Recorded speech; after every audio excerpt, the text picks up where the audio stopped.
gusto ko sila pagsusuntukin niya sa Congress at saka sa Senado. Mabuti na nga si Speaker Romualdez. Umalis na kasi inaabot ko ng suntukan ko eh. Yung Speaker Romualdez. Sabi ko, how many times ko nang dinamon niya, di ba doon tayo sa Batasan? Dinamon ko rin.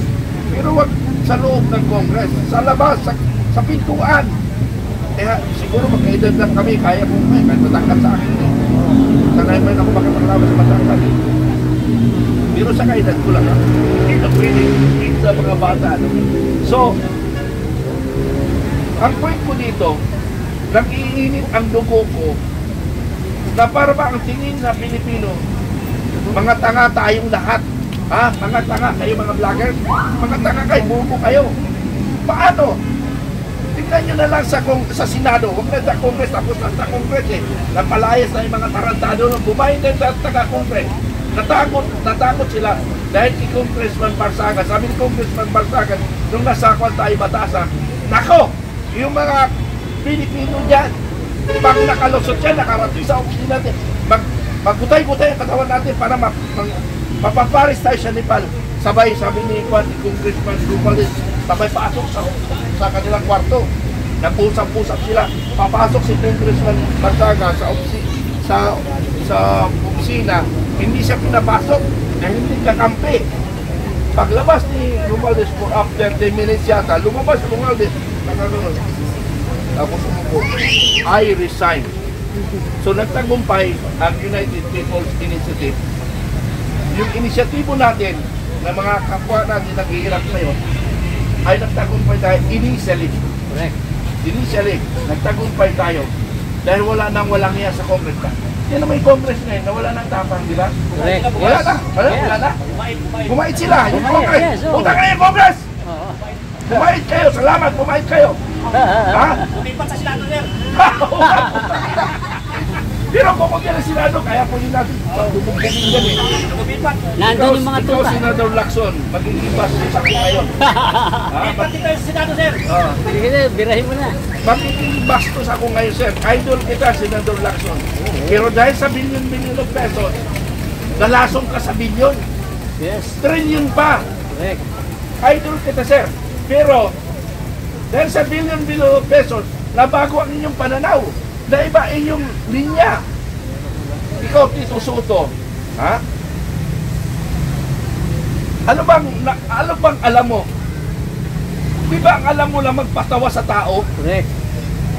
Itbulaga ka lang lumaki. Hindi ka nga naging barangay captain eh. Tapos naging senador ka, naging senate president ka. No question ako doon. Pero, magaling ka mag-English, pero nanggaling na yan sa Googles. Di ba? Yes. Di ba yung congressman siya ba yung abogado sa Congress?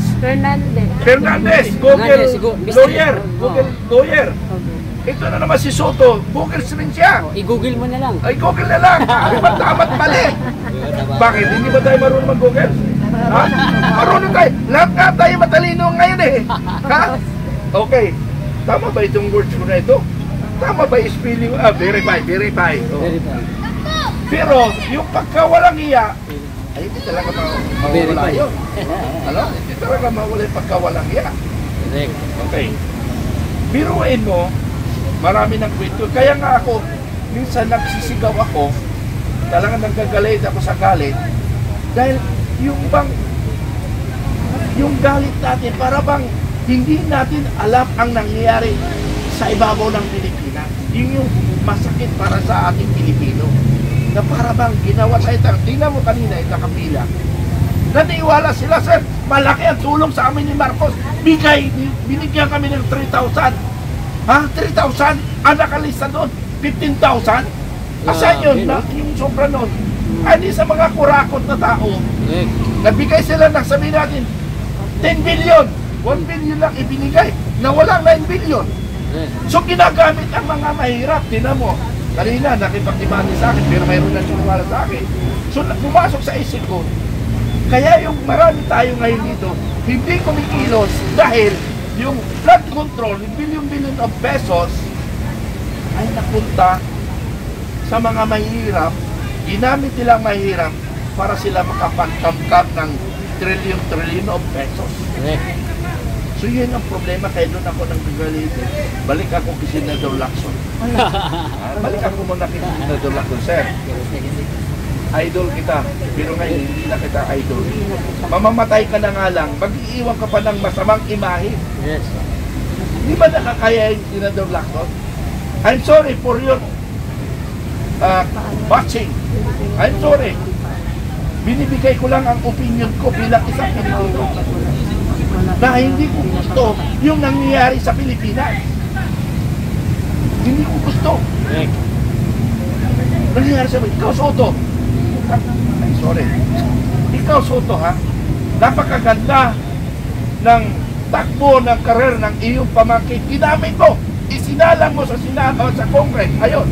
Windang-windang ngayon ang popularity, ang ginawa ng iyong pamangkin.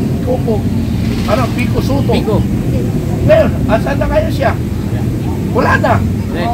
Nahiya na siya humarap sa media. Pico, sinira mo Soto. Pico Soto, tarantado ka. Ha? Yeah. Sabi ko nga sa inyo, nangingiwalang niya ako. Di bali nang mawala ang pagkakerner ko, makamura lang ako nakaputang na magnanakot niya. Ha? Ang point ko lang dito mga kaibigan, mga kababayan ko, yung niluloko tayo ng harap-harapan. Si Atty. Garcia nga, si Atty. Berelio Reyes Garcia, na isang general retired ng Army na kasama namin humarap kay General Browner doon. Ano? Ha? Si General Browner. Kasama namin doon. Nagalit na galit. Kung anong estilo, yung style ko na yon, general yun na, abogado yun. Yung galit niya, parang katulad ng galit ko. Kasi sinasabi niya, ang kinagagalit ko, parang ginagawa nyo kaming bobo, tanga, bobo, walang alam.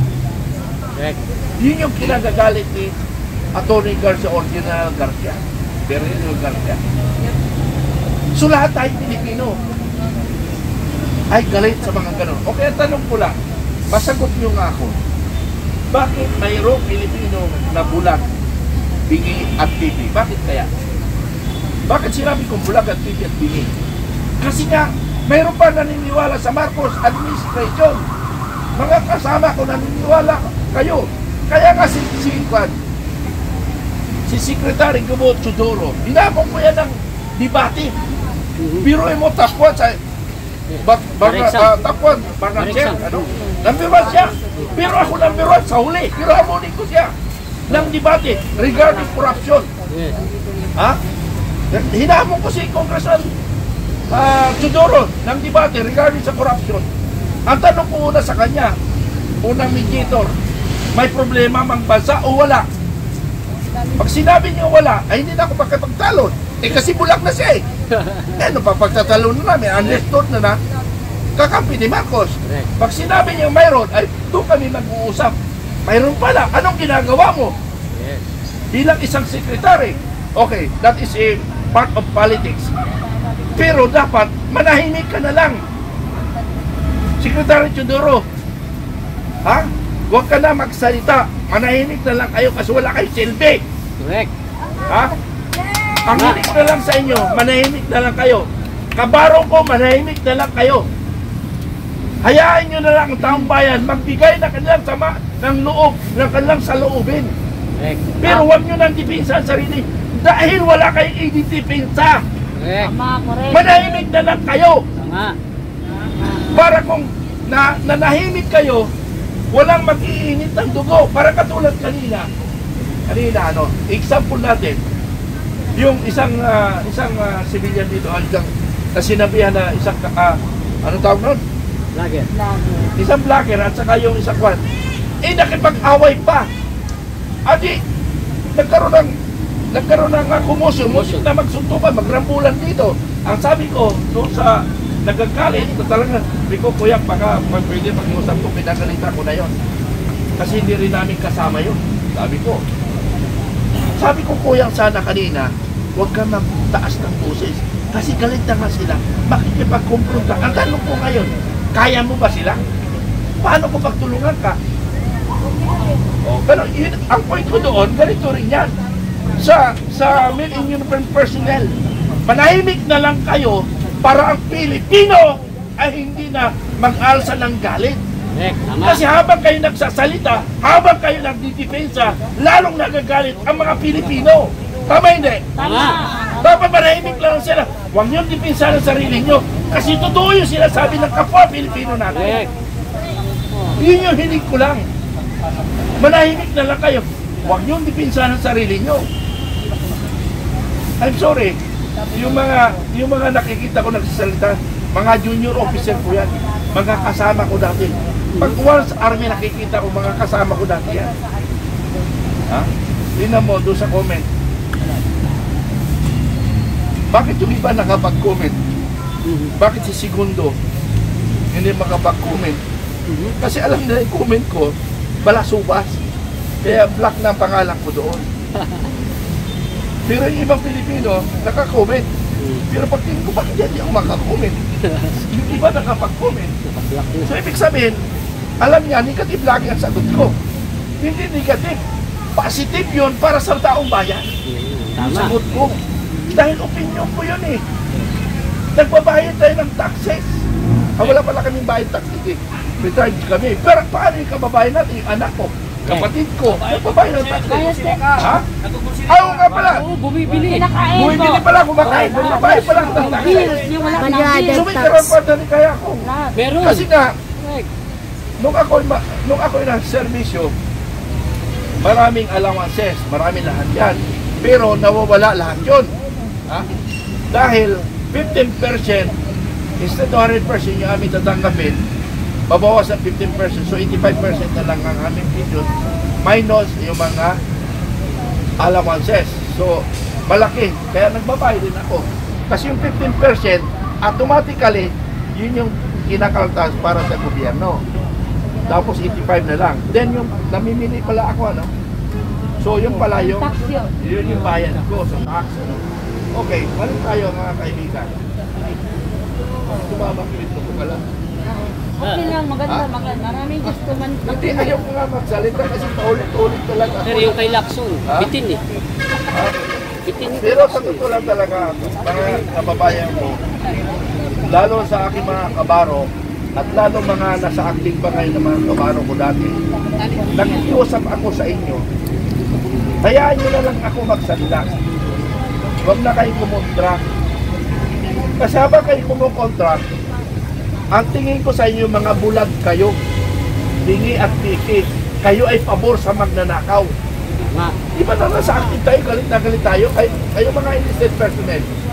Pag pinapakilaman ang soldo natin, galit na galit tayo, ingay ito, 1,000 lang eh, ito milyon-milyon eh, bilyon-bilyon, trilyon pa.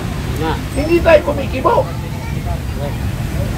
Kaya, pero sa totoo lang, nung ako'y nasa active, medyo papitik-pitik lang ako sa korupsyon.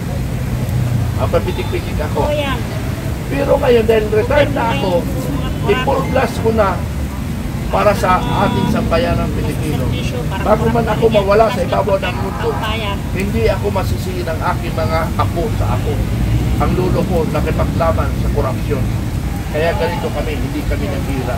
Pero kung ang lulo ko walang pakialam, naduwag na, hindi na lumalaban, na niluluko ng taong bayan, hindi pa lumalaban, sayang yung lulo ko, hindi ko maipagmamalaki.